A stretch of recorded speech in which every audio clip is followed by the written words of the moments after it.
कर दी ma'am. Okay, let's start the topic ना, मूत्र। तो हम आहार मल की बात कर रहे थे। हमने दो मल के बारे में हम लोगों ने पढ़ा कि दो तरह के मल होते हैं, दैट इज आहार मल और धातु मल, है ना। तो आहार मल हमारा क्या था, मेनली हमारा मूत्र और पुरीश था, ठीक है। इसके अलावा धातु मल था हमारा जो इंडिविजुअल विशिष्ट धातु का विशिष्ट मल था, जैसे रस का, कफ, रक्त का, पित्त या रंजक, है ना।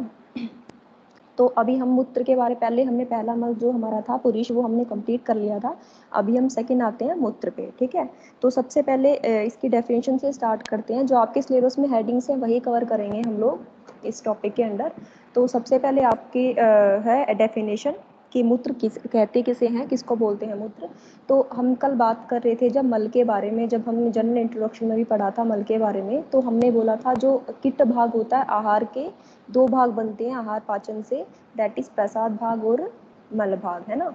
तो जो किट भाग या मल भाग जो आहार से बना है वो फर्दर दो में डिवाइड होता है, दैट इज आहार जो मल का या किट का जो ठोस भाग है जिसको हमने क्या बोला था, पुरीश बोला था, और जो मल का या किट का जो द्रव भाग था उसको क्या बोलते हैं हम लोग, मूत्र बोलते हैं हम लोग, है ना।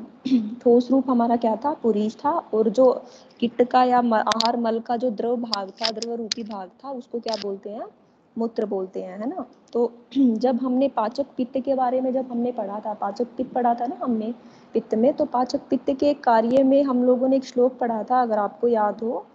क्या पढ़ा था, पाचक पित्त के क्या कार्य थे, पक्वाश्यामाशय मध्यस्थम पितम चतुर्विधम अन्नपानम पच्यति विवेचति च दोष रस मूत्र पुरीषाणी, है ना। पाचक पित्त के कार्य पढ़े थे हमने। तो बेसिकली जो आहार के पाचन में पाचक पित्त का क्या कार्य है कि जो हमारी जो पाचक पित्त होती है चतुर्विध अन्न पानम पच्यति, है ना, क्या कर रही है, चार प्रकार के अन्न को पचाती है। चार प्रकार का अन्न कौन सा हमारा, पेय, लेय, भक्ष्य और भोज्य, जो चार प्रकार का अन्न है उसको हमारी पाचक पित्त पचाता है। विवेचति च दोष रस मूत्र पुरीषाणी, और इसके अलावा क्या करती है, विवेचन करती है। विवेचन के द्वारा क्या करती है, जो हमारे दोष हैं, रस है, मूत्र है और पुरीष है, उनको पृथक पृथक करती है, उनको अलग अलग करती है, ठीक है। तो ये क्या था हमारा आहार पाचन में पाचक पित्त का कर्म क्या है, ठीक है, जिसके फलस्वरूप हमारे क्या उत्पन्न हो रहे हैं, हमारे मल उत्पन्न हो रहे हैं। यहाँ पे लास्ट में लिखा रहता है ना, दोष रस मूत्र पुरीषाणी, है ना। किसकी उत्पत्ति करता है वो, दोष की उत्पत्ति करता है, रस की, मूत्र की और पुरीष की। और मूत्र और पुरीष हमारे क्या है, आहार मल है ना। और उसमें पाचक पित्त की इस कार्य में हेल्प कौन करता है, इसके अलावा इसकी समान वायु, है ना, समान वायु उसकी हेल्प करता है। और आहार से दो तरह का दो चीज़ें निकलती हैं आहार से, दैट इज प्रसाद भाग। प्रसाद भाग क्या है हमारा, रस है, यहाँ पे लिखा है ना दोष रस। रस जो है वो आहार का प्रसाद भाग होगा, और जो दोष है हमारे मूत्र और पुरीष है ये क्या होगा, मल भाग होगा आहार का, या फिर किट भाग होगा, है ना। तो यहाँ से हमारे मूत्र की उत्पत्ति होती है, या फिर जो मल का जो द्रव भाग है इसको मूत्र कहा जाता है, ठीक है। अब बात करते हैं मूत्र की उत्पत्ति की बात करते हैं।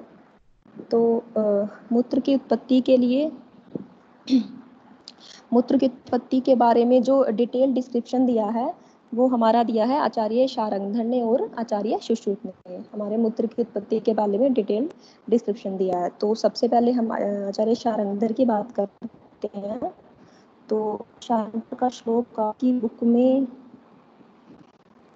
जो ये मूत्र उत्पत्ति है ना, तो यहाँ पे शारंगधर का श्लोक है ना, ये देखो एक बार। आचार्य शारंगधर ने मूत्र उत्पत्ति का बृहद वर्णन किया है। उन्होंने क्या बोला है, आहारस्य रसः सारः सारहीनो मलद्रव है, शिरा भी तत्त जलम नीतम वस्तौ मूत्रत्वात् आप्यनियात, है ना। तो मूत्र की उत्पत्ति में क्या बोला उन्होंने, उन्होंने बोला है जो आहार का जो पाचन होता है, आहार के पाचन के उपरांत क्या होता है, जो हमारा सार भाग बनता है, ठीक है। सार भाग से क्या बनेगा, आहार रस बनेगा, जिसको हम और क्या बोलते हैं, आहार का प्रसादांश बोलते हैं, है ना। आहार रसस्य रसः सार है, ठीक है। आहार का सार भाग क्या है, रस है, जो हमने पहले अभी थोड़ी देर पहले भी पढ़ा, जब मूत्र की परिभाषा के बारे में बात कर रहे थे हम लोग, पाचक पित्त के कर्म के बारे में बात कर रहे थे ना हम लोग, तो वहाँ भी हमने बताया ना जो आहार का जो सार भाग है वो क्या है, रस है, और सारहीनो मलद्रव है। और जो आहार का सारहीन भाग है, सारहीन भाग किसको बोल रहे हैं, किट भाग को बोल रहे हैं ना एक तरह से, तो वो क्या है, मल है हमारा, है ना।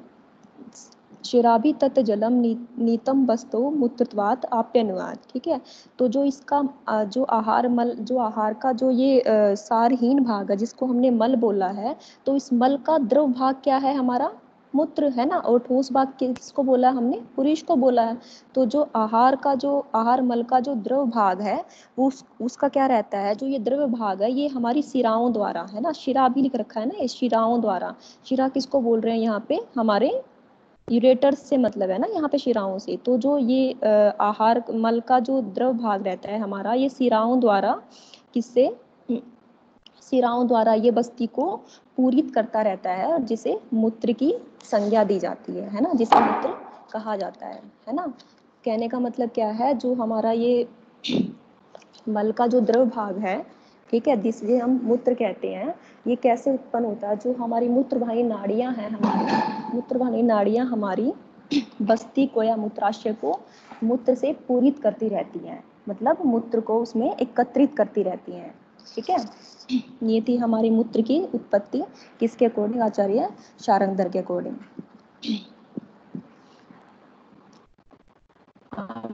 हमारी मूत्र की उत्पत्ति आचार्य दोनों के आप दोनों में से कोई भी एक आप लर्न कर सकते हो, वेदर शारंगधर का कर लेना या फिर आचार्य सुश्रुत का लर्न कर लेना। मूत्र की उत्पत्ति एक डिटेल में आपको दोनों में से एक की लर्न करनी है। ओके, तो ये श्लोक देखो, मूत्राशय मलाधार वाला। मूत्राशय मलाधार है प्राणायतम उत्तमम पक्वाशय गतास्तत्र नाड़ियों मूत्रवास्तु या, है ना। तो जो आचार्य सुश्रुत है, आचार्य सुश्रुत ने जो जिसको हमने बस्ती बोला ना अभी, आचार्य सुश्रुत ने जो बस्ती को मूत्राशय शब्द से बोला है ना। तो मूत्राशय मलाधार है प्राण आयतम उत्तमम, है ना। उन्होंने क्या बोला है आचार्य सुश्रुत ने, जो हमारा मूत्राशय है, मूत्राशय किसको बोल रहे हैं डायरेक्टली, वो बस्ती को ही बोल रहे हैं, है ना, जहाँ पे हमारा मूत्र एकत्रित रहता है ना।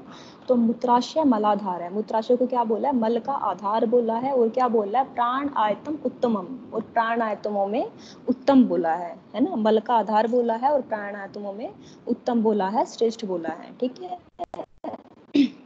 पक्वाशय गतास्तत्र नाड़ियों मूत्रवास्तु या, तो उन्होंने क्या बोला है कि जो हमारे पक्वाशय में स्थित नाड़ियां रहती हैं, कौन सी नाड़ियां, मूत्रवास्तु या, जो मूत्रवाहिनी नाड़ियां होती हैं, पक्वाशय में स्थित जो मूत्रवाहिनी नाड़ियां होती हैं। अगेन मूत्रवाहिनी नाड़ियां किसको बोल रहे हैं यहाँ पे हम, मूत्रवाहिनी नाड़ियां से मतलब क्या है, यूरेटर्स से मतलब है ना। जैसे ऊपर हमने जब शारंगधर में मूत्र की उत्पत्ति पढ़ रहे थे तो हमने सीरा वर्ड यूज किया था ना, ऐसे यहाँ पे क्या है, क्या बोल रहे हैं, मूत्रवाहिनी नाड़ियां, है ना। तो जो पक्वाशय में स्थित या पक्वाशय में गई हुई जो मूत्रवाहिनी नाड़ियां होती हैं, तर्पयंती सदा मूत्रम, ठीक है, सदा मूत्र से तर्पित करती रहती हैं। किसको तर्पित करती रहती हैं, हमारे मूत्राशय को तर्पित करती रहती हैं, या फिर हमारी बस्ती को तर्पित करती रहती हैं। तर्पित करने का मतलब क्या है, वहाँ पे मूत्र एकत्रित करती रहती है ना, मूत्र से उसको भरती रहती है, मूत्र से तर्पित करती रहती है। सरिता सागरम यथा, ठीक है, सरिता सागरम यथा का मतलब क्या है, जैसे हमारी जो नदियां रहती है, हमारी नदियां अपना जल किस में डालती हैं, समुद्र में डालती है ना, समुद्र में एक तरह से अपने जल को एकत्रित करती हैं। ठीक है, ऐसे ही जो हमारी पक्वाशय में जो मूत्रवाहिनी नाड़ियां होती हैं, पक्वाशय में स्थित मूत्रवाहिनी नाड़ियां, वहाँ पे स्थित बस्ती या मूत्राशय में मूत्राशय को मूत्र से तर्पित करती रहती हैं, या फिर मूत्र से एक मूत्र को उसमें बस्ती में भरती रहती है ना। सूक्ष्मत्वात् अनुपलब्धते मुख नास्याम सहस्त्र से, और जो ये हमारी जो मूत्रवाहिनी नाड़ियां हैं हमारी, इनका क्या रहते हैं, सहस्त्र मुख नास्याम सहस्त्र से, इनके क्या रहते हैं, छोटे छोटे मुख रहते हैं। मुख का मतलब क्या होता है, छिद्रों से मतलब है ना। तो जो इनके हजारों छोटे छोटे छिद्र रहते हैं हमारे किसमें, मूत्रवाहिनी नाड़ियों में, ठीक है, जो अति सूक्ष्म होने, सूक्ष्मत्वात् लेकर रखा है ना, जो अति सूक्ष्म होने से दृश्यमान नहीं होते हैं, है ना, जो दिखाई नहीं देते हैं क्योंकि ये अति सूक्ष्म होते हैं। नाड़ी भी रूप नितस्य मूत्राशय आमस्य अंतरात् जागृत स्वपश्चैव से निषंदेन पूर्यते। तो जो हमारी आमाशय और पक्वाशय के मध्य जो ये मूत्रवाहिनी नाड़ियां होती हैं, ये क्या करती हैं, जागृत जागृत है स्वपश्चैव स निषंदेन पूर्यते, ठीक है। जागृत अवस्था में और स्वपत अवस्था में, मतलब इनएक्टिव फेज में और एक्टिव फेज में, वेदर हम जाग रहे हों या फिर सो रहे हों, ठीक है। तो स निषंदेन पूर्यते, इनका निषंदन करती रहती है, मूत्र का निषंदन। निषंदन क्या होता है? फिल्टर करना एक तरह से ना। और कहाँ पे कर रही है ये? बस्ती में कर रही है, अगेन हमारे मूत्राशय में कर रही है ना। तो जो हमारी मूत्रवाहिनी नाड़ियां हैं, हमारी आमाशय प्रकाशक के मध्य में स्थित या प्रकाशय में स्थित मूत्रवाहिनी नाड़ियां हैं, वो क्या करती हैं? जागृत अवस्था में और स्वपत अवस्था, दोनों ही अवस्थाओं में हमारे मूत्राशय को मूत्र से तर्पित करती रहती हैं या फिर निषंदन करती रहती है, निषंदित करती रहती हैं, फिल्टर करती रहती हैं। आमुख अमुक आमुखान सलिले न्यसतः पार्श्वेभ्यः पूर्यते नवः घटो यथा तथा विद्धि बस्तिर्मूत्रेण पूर्यते, ठीक है। अब इनको इसको एग्जाम्पल है कि जैसे हम नए घड़े को जब मुख सहित, आमुख का मतलब होता है मुख सहित, है ना। मुख सहित किसी नए घड़े को जब हम जल में डुबोते हैं तो क्या रहता है? उसमें छोटे छोटे जो छिद्र रहते हैं, उन छिद्रों के द्वारा जो जल है हमारा उस घड़े में भरने लग जाता है ना। आमुख सलिले न्यस्ते पार्श्वेभ्यो पूर्यते नवः घटो यथा यथा तथा विद्धि बस्तिर्मूत्रेण पूर्यते। उसी प्रकार क्या होता है कि जो हमारी बस्ती रहती है वो मूत्र से पूरित होती रहती है, मतलब बस्ती में भी हमारा मूत्र एकत्रित होता रहता है ना। कैसे? जैसे हमारे जब नए घड़े को, किसी भी नए घड़े को हम लोग पानी में, जल में डुबोते हैं तो उसमें उपस्थित जो छोटे छोटे छिद्र रहते हैं, उन छिद्रों के माध्यम से जो हमारा जल है वो जो घड़े में भरता रहता है। उसी प्रकार जो हमारी बस्ती है, बस्ती को क्या बोला है कि उसमें जो छिद्र रहते हैं, उन छिद्रों के द्वारा क्या रहते हैं? मूत्र हमारा पूरित होता रहता है, मूत्र से वो बस्ती पूरित होती रहती है, ठीक है। That is all about your उत्पत्ति ऑफ मूत्र, यूरिन फॉर्मेशन अकॉर्डिंग टू आचार्य सुश्रुत। पहले हमने किसके? आचार्य शारंगधर के अकॉर्डिंग। अभी हमने पढ़ा आचार्य सुश्रुत के अकॉर्डिंग। आचार्य सुश्रुत ने और आचार्य शारंगधर ने मूत्र की उत्पत्ति का डिटेल्ड डिस्क्रिप्शन दिया है, बृहत वर्णन किया है। ओके, नेक्स्ट है आपका प्रॉपर्टीज एंड फंक्शंस ऑफ मूत्र। तो का प्रॉपर्टीज हैं आपकी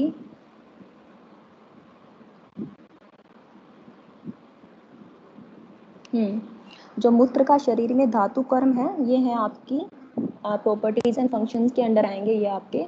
तो इसके बारे में आचार्य सुश्रुत ने क्या बोला है? बस्ती पूर्ण विक्लेद कृत मूत्रम, है ना। तो मूत्र के कार्य, मूत्र के कर्म क्या बताए हैं हमारे? बस्ती पूर्णम, बस्ती को पूर्ण करना। अभी हमने मूत्र की उत्पत्ति में भी सेम चीजें पढ़ी कि क्या है? मूत्र क्या करता है? बस्ती को पूर्ण करता है ना। बस्ती पूरित होती रहती है किससे? मूत्र से, है ना। तो जो बस्ती पूर्ण का जो कर्म है वो किसका है? हमारे मूत्र का है। मूत्र का पहला कर्म है बस्ती का पूर्ण करना, और दूसरा क्या है? विक्लेद कृत मूत्रम, विक्लेद करना। विक्लेद का मतलब क्या होता है? क्लेद को दूर करना, है ना। तो जो हमारे शरीर का जो त्याज्य रूपी जो मल रहता है, दैट इज जो क्लेद रहता है, उसको भी दूर करने का जो कार्य रहता है वो किसका रहता है? हमारे मूत्र का रहता है। तो मूत्र क्या करता है हमारा? एक तो क्या करता है? बस्ती को पूर्ण करता है, और दूसरा क्या करता है? शरीर में जो क्लेद है उसको दूर करता है ना। अष्टांग हृदय में भी आपने ये पढ़ा होगा, है ना। अष्टांग हृदय ने भी मूत्र के कार्य का वर्णन जहाँ पे किया है, वहाँ पे क्या बोला है? मूत्र से क्लेद वाहनम बोला है ना, है ना। अष्टांग हृदय सूत्र में बोला है ना, मूत्र से क्लेद वाहनम, है ना। तो मूत्र का क्या कर्म है? जो क्लेद का वहन करना। क्लेद का वहन करने का मतलब क्या है? शरीर से क्लेद को दूर करना, है ना। तो ये क्या है आपके फंक्शंस ऑफ मूत्र। नेक्स्ट है क्वांटिटी ऑफ मूत्र, मूत्र की मात्रा। तो मूत्र की मात्रा आई थिंक आपकी बुक में मेंशन नहीं है, आप इसको नोट डाउन कर लो। जो पॉइंट्स आपकी बुक में नहीं है आप उसको साइड बाय साइड नोट कर लो की मात्रा के हमने बताना है। तो मैंने बताया जो भी हमारी धातुएं हैं या फिर वेदर जो हमारे मल हैं या पुरुष हो या मूत्र हो, उसके बारे में क्या बता रखा है? उनका अंजलि प्रमाण बता रखा है ना। तो जो मूत्र की प्राकृत मात्रा बता रखी है आचार्य चरक ने शारीर स्थान में, वो क्या बता रखी है? चतवारो मूत्र से। चतवारो मूत्र से मतलब जो मूत्र की जो प्राकृत मात्रा है शरीर में वो कितनी होती है? 4 अंजलि, है ना। 4 अंजलि इसका प्राकृत प्रमाण बताया है मूत्र का। अच्छा, 4 अंजलि जो प्रमाण हम पढ़ रहे हैं, ये हमने अभी थोड़े दिन पहले कोई टॉपिक पढ़ा था, तो 4 अंजलि प्रमाण हमने किसका बताया था? और किसका पढ़ा था हमने? चारंजलि आर्तव प्रमाण का और मैम, किसका होता है? किसका? आर्तव का आर्तव, मैम, आर्तव का ना। आर्तव का मैम। जो उपधातुएं हमने बताई थी ना, सन्या का क्या पढ़ा था हमने?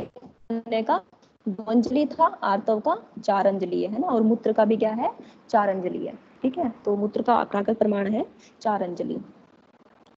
अब बात करते हैं मूत्र के पंचभौतिक संगठन की, है ना। तो जब हमने पुरुष पढ़ा, पुरुष के हमने पंचभौतिक संगठन के बारे में पढ़ा, तो पुरुष में पांचों महाभूत प्रेजेंट थे, बट अधिकता डोमिनेंसी या प्रधानता किसकी पढ़ी थी हमने कल?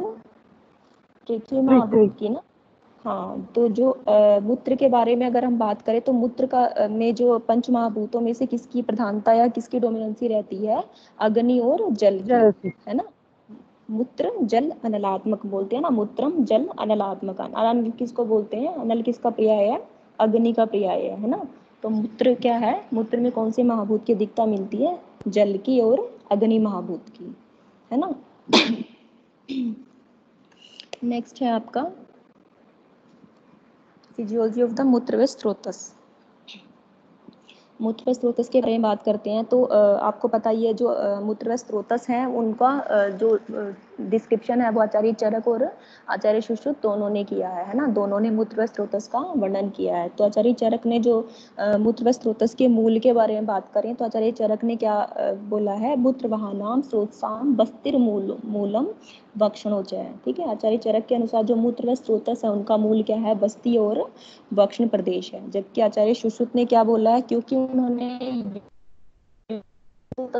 तो सभी जो स्रोतस है उनको युगम बोला है, तो जो मूत्र व स्रोतस है उनको उसको क्या बोला है? ये कितने होते हैं? दो होते हैं। मूत्र वहे द्वे तयोर्मूलम बस्ती मेड्रम च। ठीक है, मूत्र व जो स्रोतस होते हैं दो होते हैं, उनका मूल क्या बताया है? बस्ती और मेड्र बताया है। ठीक है, अब है मूत्र व स्रोतस की दुष्टि के कारण क्या होते हैं? निदान क्या होते हैं? मूत्र व स्रोतस किन निदानों से दूषित होता है ना।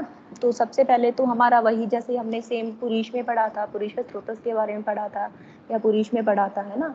तो हम जो मूत्र और पुरुष ये क्या है? हमारे अधारणीय वेग है ना। मूत्र का वेग नहीं धारण करना चाहिए, ऐसा ही हमारे पुरुष का वेग धारण नहीं करना चाहिए।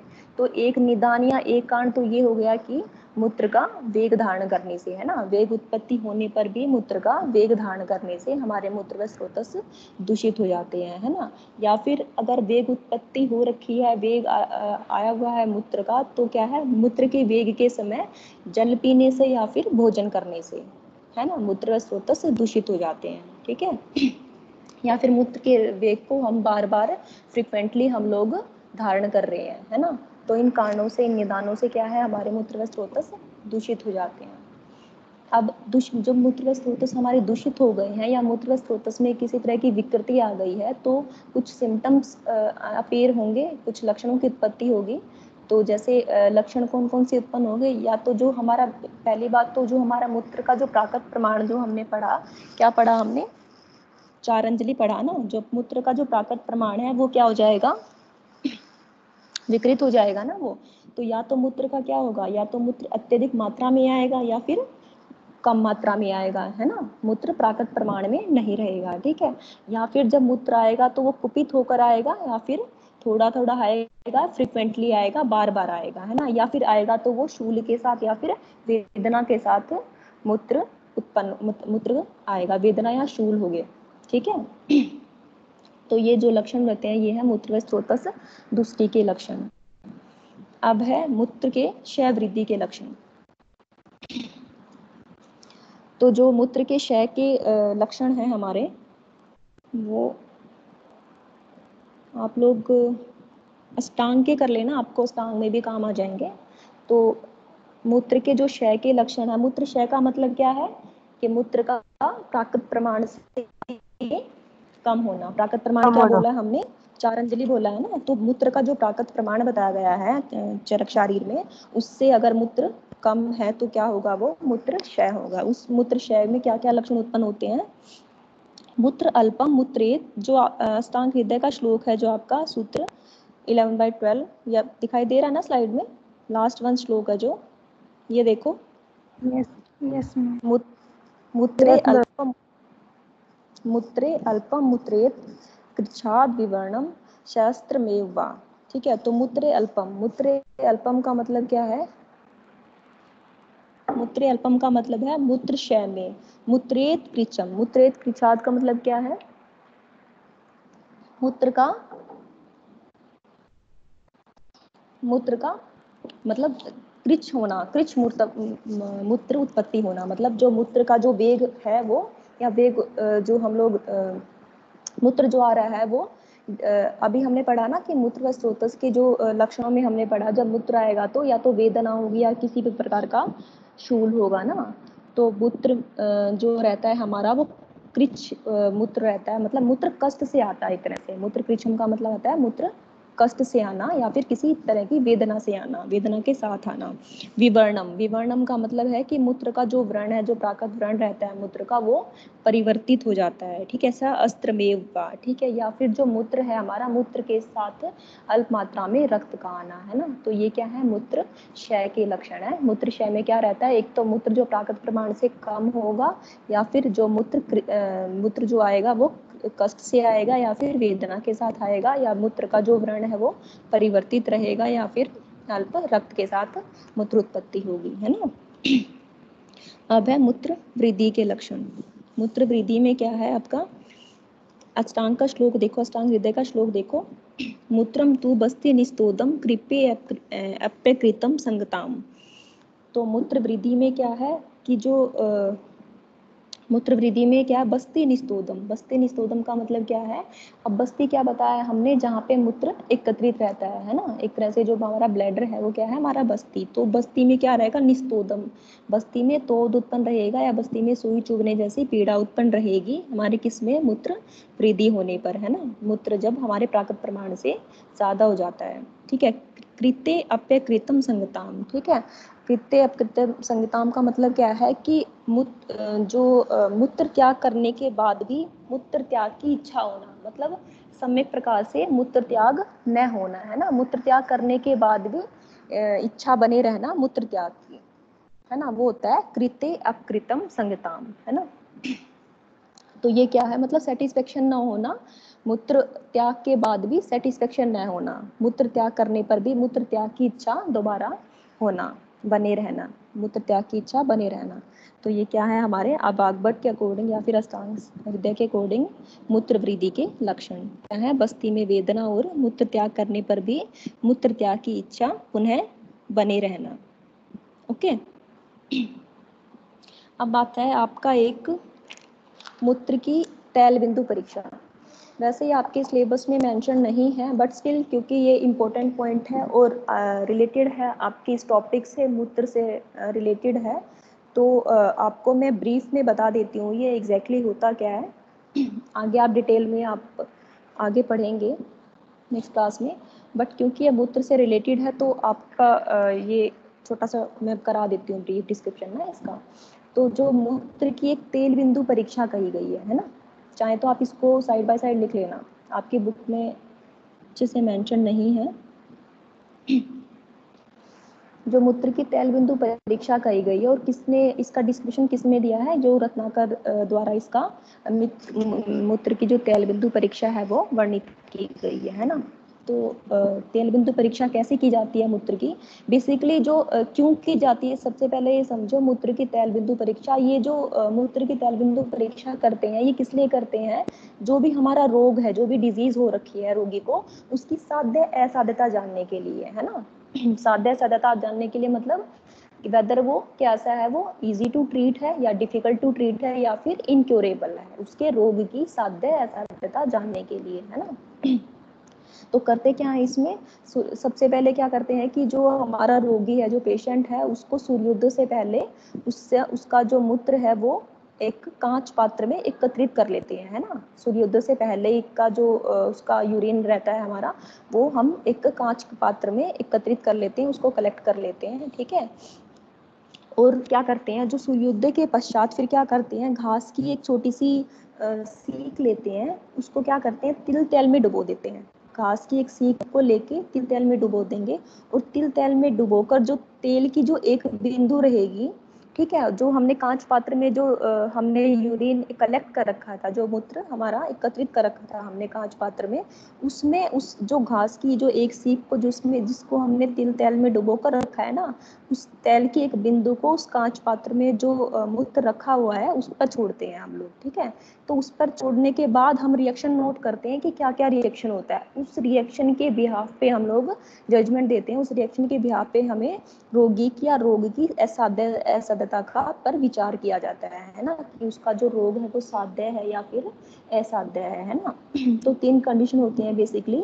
अगर जो तिल तेल है हमारे, अगर वो तिल तेल कांच में रखे, जो कांच में हमारा जो कलेक्टेड यूरिन है, कांच में कलेक्टेड मूत्र है हमारा, मूत्र के चारों तरफ फैल जाए अगर वो तिल तेल, तो क्या होगा, हमारा रोग साध्य होगा। साध्य मतलब इजी टू ट्रीट, है ना। रिपीट कर रही हूँ मैं, अगर जो हमारा तिल तेल है, तिल तेल का जो बूंद है वो हमारी, अगर वो मूत्र कांच में रखे मूत्र के ऊपर चारों तरफ फैल जाए तो हमारा रोग कैसा होगा, साध्य होगा, इजी टू ट्रीट होगा। ठीक है। सेकंड कंडीशन हमारी क्या रहती है, अगर वो जो तिल तेल की जो बिंदु है हमारा, वो अगर एक जगह पर स्थिर हो जाए, एक स्थान पर, कांच में रखे जो मूत्र, कांच में कलेक्टेड जो यूरिन है उसके ऊपर जब हम लोग तिल तेल की वो बिंदु डालते हैं, तो अगर वो बिंदु एक मूत्र पर एक जगह पर स्थिर हो जाती है ना, तो कैसा होता है, जो रोग हमारा होता है वो क्या बोलते हैं, उस रोग को कष्ट साध्य बोलते हैं। कष्ट साध्य मतलब डिफिकल्ट टू ट्रीट, है ना। तो जो रोगी का जो रोग रहेगा वो कष्ट साध्य रहेगा। किस कंडीशन में, अगर हमारी तिल तेल की जो बिंदु है वो कांच में रखे मूत्र पर एक स्थान पर स्थिर हो जाए, है ना, तो जो हमारा रोग रहेगा वो कष्ट साध्य रहेगा, डिफिकल्ट टू ट्रीट होगा। ठीक है। थर्ड कंडीशन क्या होती है हमारी, अगर जो हमने तिल तेल की जो बिंदु है, अगर वो कांच में रखे मूत्र पात्र में डूब जाए, है ना, डूब जाए मतलब तली में बैठ जाए, है ना, तो क्या होगा, जो रोग हमारा होता है वो असाध्य होता है। असाध्य का मतलब क्या होता है, इनक्यूरेबल, है ना। रिपीट कर रही हूँ मैं, जो हमारा अगर तिल तेल की जो बिंदु है, अगर वो सबसे पहले कंडीशन में क्या हो रहा है, अगर तिल तेल की जो बिंदु है जब उसको कांच पात्र में रखे मूत्र के ऊपर अगर फैल जाएगी तो क्या हो जाएगा, रोग हमारा साध्य होगा, इजी टू ट्रीट होगा। सेकंड कंडीशन में अगर जो तिल तेल की जो बिंदु है वो अगर वो एक स्थान पर ठहर गया, स्थिर हो गया, तो हमारा रोग होगा कष्ट साध्य मतलब difficult to treat. And third condition is, अगर तिल तेल की जो बिंदु है अगर मूत्र की जो तली में बैठ गई या मूत्र की जो कांच पात्र में रखे मूत्र में जो डूब गई, तो जो हमारा रोग होगा वो असाध्य होगा, मतलब इनक्यूरेबल डिजीज होगी। ठीक है। बेसिकली ये 3 ही कंडीशन है। वैसे और भी कंडीशन है कि जो अगर तिल तेल की जो गति है वो पूर्व दिशा में हो, पश्चिम में हो, या फिर उत्तर में हो, दक्षिण में हो, उसके अकॉर्डिंग भी हम असेसमेंट करते हैं रोग या रोगी की साध्य असाध्यता की। बट आपके लिए ये जो 3 पॉइंट्स है that is more than enough I think. ठीक है, तो आप एक बार इसको भी नोट डाउन कर लेना। ये क्या पढ़ी है हमने, योग रत्नाकर ने जो मूत्र की तैल बिंदु परीक्षा वर्णित की है ना। मूत्र की तैल बिंदु परीक्षा किसके द्वारा वर्णित है, योग रत्नाकर के द्वारा वर्णित है ना। क्लियर। हाँ जी, यस मैम। क्लियर हुआ। Yes ma'am. इसके नोट्स बना लेना। और नोट्स कैसे बनाओगे, जैसे आपके सिलेबस में जो हेडिंग्स दे रखी है उन हेडिंग्स के अकॉर्डिंग नोट्स बनाओगे। आपकी बुक में जो एक्स्ट्रा हेडिंग्स दे रखी हैं, जो एक्स्ट्रा पॉइंट्स दे रखे हैं, आपको वो स्किप करने हैं। इसके अलावा जो जो हेडिंग्स मैंने आपकी सिलेबस के से सीक्वेंस वाइज बताई हैं, उस सीक्वेंस के अकॉर्डिंग ही आपने मूत्र के नोट्स बनाने हैं, जैसे आप पहले बनाते आए हो। फाइन, वही हेडिंग्स आपने कवर करनी ही करनी है। ओके, जो आपके सिलेबस में मेंशन है मूत्र टॉपिक के अंडर। ओके। और मूत्र की उत्पत्ति के बारे में जो हमने आचार्य शारंगधर का और आचार्य सुश्रुत का श्लोक किया, इनमें से कोई एक श्लोक याद कर लेना, वेदर वो आचार्य शारंगधर का करो या आचार्य सुश्रुत का करो। ठीक है, दोनों मैंने समझा दिए हैं, दोनों में से कोई भी एक श्लोक जो भी आपको ठीक लगे वो श्लोक आपको याद करना है। फाइन, मूत्र की उत्पत्ति एक बार अच्छे से देख लेना। ओके। हाँ जी, ओके मैम। Yes ma'am. पीछे जो कल आपका पढ़ाया था, पुरीश पढ़ाया था, वो पुरीश के नोट्स बन गए। Yes, ma'am. ओके, आपके जो सिलेबस में जो मल के अंडर है आपका पुरीश, मूत्र, स्वेद और धातुमल है। धातुमल का ब्रीफ डिस्क्रिप्शन करना है, बट पुरीश, मूत्र और स्वेद का डिटेल डिस्क्रिप्शन करना था। तो हमारे पास सिर्फ एक बचा है, दैट इज स्वेद। उसको हम लोग कल कंप्लीट करेंगे। उसके बाद आपका बचता है सिर्फ धातुमल, उनका सिर्फ ब्रीफ डिस्क्रिप्शन करना है, वो हम कवर कर लेंगे। तो आपका ये कंप्लीट हो जाएगा, पार्ट ए पूरा कंप्लीट आपका। फाइन, पूरे पार्ट ए के सबके नोट्स कंप्लीट होने चाहिए। और जो जो श्लोक मैंने टिक कराए हैं हर टॉपिक में से, वेदर वो मल वाला हो, धातु वाला हो, या धातु वाला हो, या फिर ओज वाला हो, उसमें से जो जो श्लोक मैंने टिक कराए हैं वो आपको ऑन द टिप्स होने चाहिए। ओके, श्लोक की एक अलग से Yes, नोटबुक ma'am. बनाने के लिए बोला था, वो बनाई है आपने?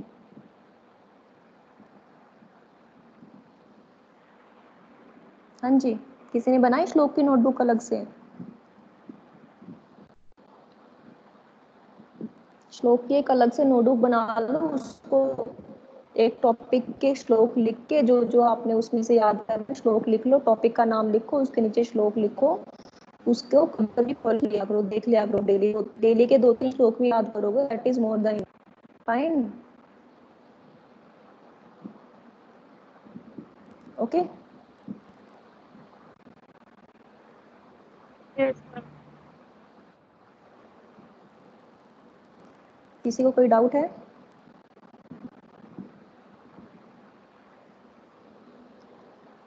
हाँ जी, No, ma'am. ओके। सो इसके नोट्स कंप्लीट कर लेना। कल हम लोग स्वेद वाला टॉपिक कंप्लीट करके आपका मल वाला जो हेडिंग है, मल वाला जो पॉइंट है आपके सिलेबस में, वो हमारा ऑलमोस्ट कंप्लीट हो जाएगा, धातु मल कंप्लीट करके हम लोग। ओके, किसी को कोई डाउट है तो पूछ लो, अदरवाइज लेक्चर एंड करते हैं।